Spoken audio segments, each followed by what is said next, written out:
Beaume, siège de l'Inquisition et la capitale du royaume d'Estris. En raison de son affiliation, la population de cette ville est très fortement composée d'inquisiteurs. Si un sorcier a le malheur et la bêtise de poser ses pieds sur cet îlot, c'est la mort. Malheureusement, Seth a fait cette erreur, accompagné de ses amis, pour à la base retrouver Grimm.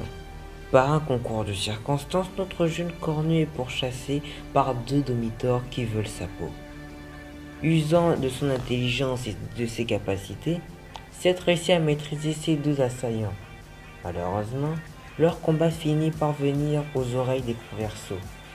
Emmett, véritable colosse, accompagné du cascadeur Adriel, intervenant pour capturer les trois sorciers, le combat fut alors interrompu. Seth, toujours fidèle à lui-même, sauva Lupa, abandonné par son équipier. À quelques kilomètres de l'Amélie et Oko font la rencontre d'Urla, une des amies de Yaga. Toujours en tête leur objectif de départ, les deux amis, malgré leurs péripéties et mésaventures, s'allient pour aller à la recherche de Seth et Doc. Doc, ce dernier qui en apprend un peu plus sur les apprentis inquisiteurs. Lui qui croyait trouver des monstres haïssant des sorciers, découvre avant tout des enfants effrayés par ces derniers. Faisons aussi un peu plus connaissance avec Véron qui est non seulement vu comme un modèle par ses camarades, mais aussi le fils d'Ulmina.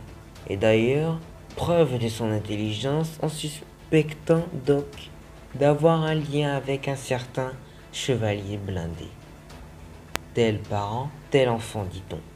Ulmina, toujours désireuse de souffrance, se montre exigeante envers ses soldats, notamment Dark Dragunov. En parlant de lui, toujours fidèle à sa réputation, sera peut-être une des clés pour le futur. Une rencontre inattendue et une arrivée inattendue. Seth, après avoir discuté avec son père spirituel et de ses nouvelles capacités, prend le temps de parler de ses échecs avec une de ses réussites. Parlons du passé, parlant d'Améline. Avec Lupa, plusieurs sentiments se font ressentir. La colère, la tristesse, la compassion, la compréhension.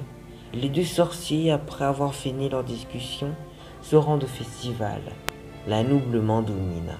Qualifiée de prometteuse par ses supérieurs, ce jour ou cette soirée est celle d'Ulmina, éveillant même les soupçons chez Dark Dragunov, qui d'ailleurs n'a pas tardé à démasquer deux membres de la garde royale et leur lourd secret. Est-ce qu'une infectée a sa place dans l'Inquisition? Clairement, non. Doc, Mélie, Seth, Oko, Diabal, Torque et Converso. Tout le monde est là. Tout le monde a son propre objectif. Mais soudain... Là-haut, au-dessus des généraux, je ressens une autre pulpation. Le pont est plein de monde. Aux armes! Attention, généraux!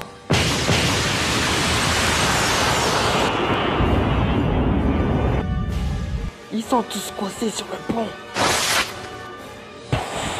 Votre Majesté, Maréchal, si vous souhaitez sauver ce pont, ainsi que toutes les vies qu'il contient, laissez-vous démembrer, se combattre. Merci à tous d'avoir regardé cette vidéo sur le monde incroyable du monde magnifique et incroyable du monde majestueux de Radiant.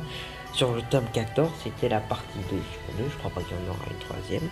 Donc, on se dit à la prochaine pour une prochaine vidéo, pour une prochaine nouvelle sur Radiant. N'oubliez pas de vous abonner, de liker, de partager. Bye.